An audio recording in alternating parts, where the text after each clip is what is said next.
Ayun guys, so nandito po tayo ngayon sa bagong palengke ng Muntinlupa dito sa Alabang. Napakaganda dito guys. Ang dami niyong mabibili. So kung kayo ay mamamalengke, dito na kayo. Papasyal namin kayo dun sa loob mismo. Ay!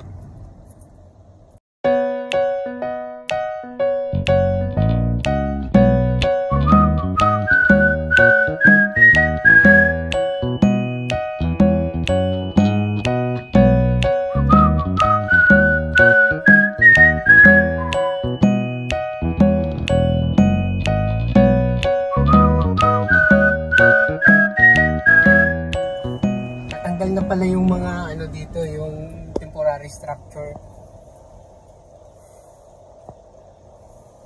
Okay.